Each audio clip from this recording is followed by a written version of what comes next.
नमस्कार स्टूडेंट, आज अपन lesson number 5 कोलाइडी विलयन निर्माण की विधियां पढ़ रहे हैं। कोलाइडी विलयन निर्माण में सबसे पहले अपन समझेंगे परिक्षेप्त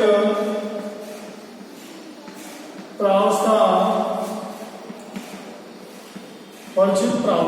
प्लस परिक्षेपण माध्यम।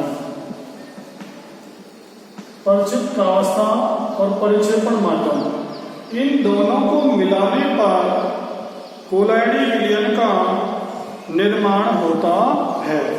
तो कोलाइडी विलयन के निर्माण की दो विधियां हैं, यांत्रिक वितरण विधि, यांत्रिक वितरण विधि। यांत्रिक वितरण विधि में अपन समझेंगे कोलाइडी जो कण हैं उनको निर्मित करने के लिए एक विशेष प्रकार के उपकरण को काम में लिया जाता है, जिसे अपन कोलाइडी चक्की कहते हैं। इस कोलाइडी चक्की में दो प्रकार के पट्टे होते हैं, दो पट्टे होते हैं और दोनों पट्टे एक दूसरे के विपरीत दिशा में चक्रण करते हैं। ये चक्री है, ये पट्टे हैं। इधर से अपन निलंबन डालेंगे, निलंबन, और इधर भी पट्टा है, ये भी, ये ऊपर वाले चक्री को घुमाता है, ये नीचे वाली चक्री को घुमाता है, तो ये भी पट्टा है। इस प्रकार ये जो अपन ने संरचना निर्मित की है, ये कोलाइडी मील है। चित्र जो दिखा रहे हैं कोलाइडी मील, कोलाइडी मील का है। इसके द्वारा बड़े निलंबन कणों को कोलाइडी आकार के कणों में तोड़ा जाता है। इसके द्वारा अपन पेंट बना सकते हैं, वार्निश बना सकते हैं, वार्निश। इसके द्वारा कोई भी मरहम का निर्माण कर सकते हैं, रंजन का निर्माण कर सकते हैं, दांतों की क्रीम का निर्माण कर सकते हैं, दांतों की पेस्ट या विशेष प्रकार की क्रीम। इनका निर्माण कोलाइडी चक्की के द्वारा किया जाता है। यांत्रिक वितरण विधि में अपन समझ रहे हैं निलंबन के बड़े कणों को कोलाइडी चक्की के द्वारा कोलाइडी कणों में तोड़ा जाता है। कोलाइडी जो कण होते हैं उन्हें परिक्षेप्त प्रावस्था कहते हैं। जिस विलायक में उन्हें मिलाया जाता है उन्हें परिक्षेपण माध्यम कहते हैं। इस प्रकार निर्मित इस मील के द्वारा अपन कोलाइडी आकार के कणों का निर्माण करते हैं, जिन्हें परिक्षेपण माध्यम में घोलकर कोलाइडी विलयन का निर्माण अपन करते हैं। ये पहली विधि है यांत्रिक वितरण विधि। इसके द्वारा अपन पेंट बना सकते हैं, वार्निश बना सकते हैं, मरहम बना सकते हैं, रंजक बना सकते हैं, दांतों की क्रीम का निर्माण कर सकते हैं। दूसरी जो विधि है यह है विद्युत परिक्षेपण, विद्युत परिक्षेपण विधि। विद्युत परिक्षेपण विधि को एक नाम और देंगे, ब्रेनिंग आर्क विधि। ब्रेनिंग आर्क विधि के द्वारा अपन सोना, चांदी, कॉपर, प्लेटिनम आदि धातुओं के कोलाइड विलयन का निर्माण किया जा सकता है।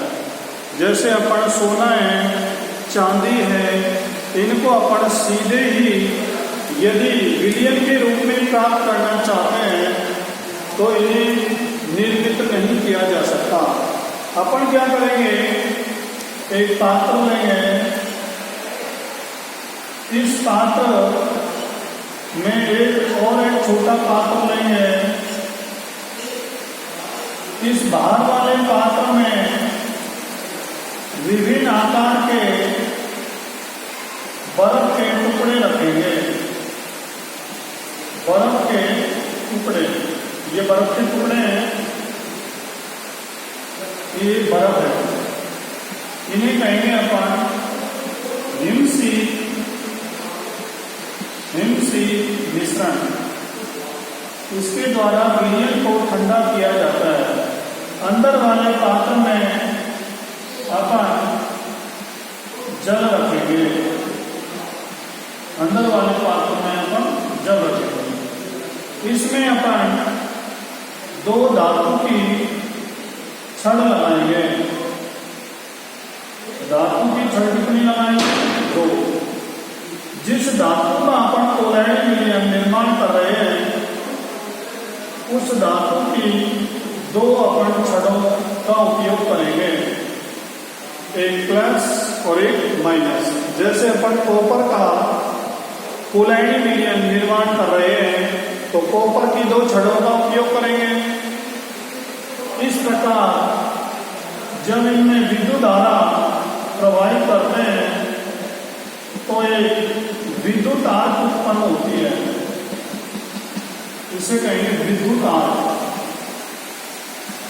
विद्युत आर्क, विद्युत आर्क क्या होती है?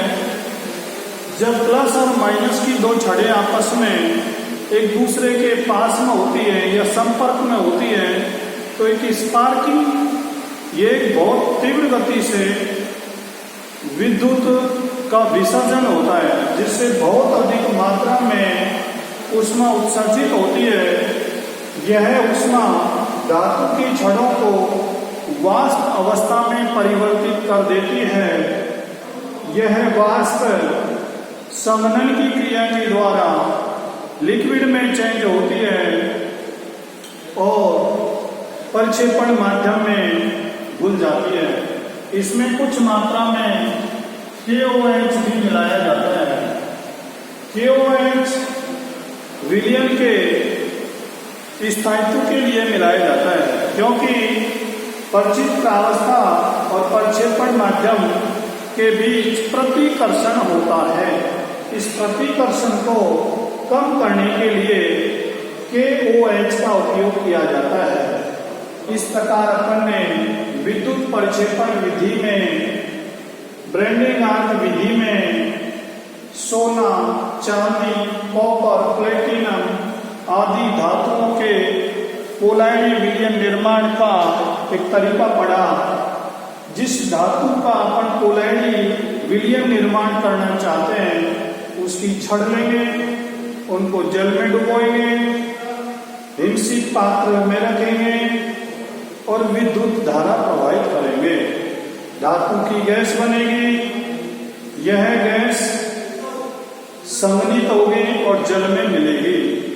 इस प्रकार अपन कोलाइड विलयन निर्मित करेंगे। आगे जो विधियां हैं रासायनिक विधियां हैं, और रासायनिक विधियों में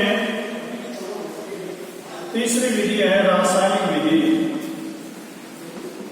रासायनिक विधियां, और रासायनिक विधियां में नंबर 1 अपन पढ़ेंगे अपचयन। अपचयन विधि, अपचयन विधि के द्वारा सोना, चांदी, प्लेटिनम आदि धातुओं का कोलाइड विलयन अपन निर्माण कर सकते हैं। जैसे AuCl3 में यदि अपन फॉर्मेल्डिहाइड एल्डिहाइड मिला दें और इसमें जल मिला दें तो अपन को प्राप्त होता है सोने का सोल।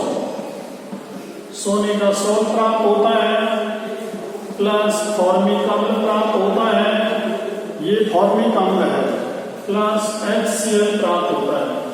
इस समीकरण को संतुलित करें तो यहाँ 2, यहाँ 3, यहाँ 3, यहाँ 2, यहाँ 3 और यहाँ 6, ये फॉर्मिक अम्ल है।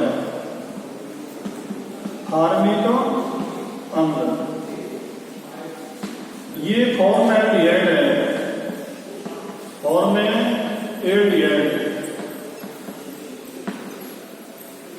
इस प्रकार हम सोने का सोल प्राप्त कर सकते हैं। चांदी की अपन बात करें तो AgCl विलयन में अपन टैनिक अम्ल मिलाएंगे, टैनिक अम्ल, तो अपन को चांदी का सोल प्राप्त होगा। चांदी का सोल। सोने के निर्माण के लिए इस विधि का उपयोग करेंगे। ऑरिक क्लोराइड में फॉर्मएल्डिहाइड और H2O डालेंगे तो सोने का सोल प्राप्त होगा। आगे समझ रहे हैं, सिल्वर क्लोराइड में टैनिक अम्ल डालेंगे तो चांदी का सोल प्राप्त होगा। इसमें जो महत्वपूर्ण बात करेंगे अपन, Ag का जो सोल, Au का जो सोल होता है वो बैंगनी रंग का होता है, बैंगनी रंग। सोने का जो सोल होता है उसका कलर बैंगनी होता है। इस विलयन को बोलते हैं ओसियस पर्पल, ओसियस, ओसियस पर्पल। परीक्षा में आता है ओसियस पर्पल क्या है, तो अपन बताएंगे सोने का जो सोल होता है वो बैंगनी कलर का होता है, इसको बोलते हैं ओसियस पर्पल। यह अस्थायी होता है तो इसमें अपन जिलेटिन डालेंगे, जिलेटिन। ये जिलेटिन स्थायी कारक के रूप में कार्य करता है। चांदी का जो सोल होता है ये भी अस्थायी होता है और इसके स्थायित्व के लिए अपन अंडे की जर्दी का उपयोग करेंगे, अंडे की जर्दी का उपयोग करेंगे। ये अंडे की जर्दी चांदी के सोल को स्थायित्व प्रदान करती है। जिलेटिन ओसियस पर्पल या सोने के बैंगनी रंग के विलयन को स्थायित्व प्रदान करती है।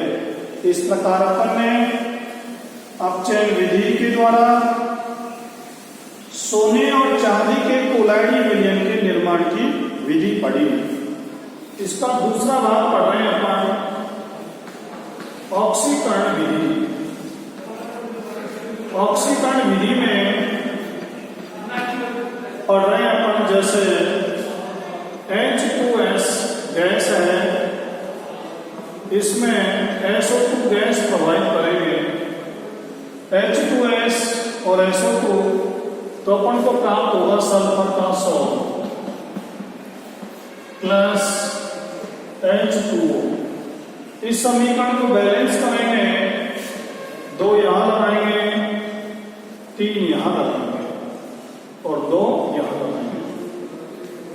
इस विधि के द्वारा अपन सल्फर का सोल प्राप्त करते हैं। एक विधि और पढ़ें, HI में HiO3 मिलाएं तो अपन को आयोडीन का कोलाइडी विलयन प्राप्त होता है। यह आयोडीन का सोल है। समीकरण को बैलेंस करें तो यहाँ 5, यहाँ 3 और यहाँ 3, यह आयोडीन का सोल है। इसका नाम है पर आयोडिक अम्ल, पर आयोडिक अम्ल। ऑक्सीकरण विधि में 2 विधि पढ़ी, एक सल्फर का सोल, एक आयोडीन का सोल। आगे विधि पढ़ रहे हैं अपन उभय अपघटन विधि। उभय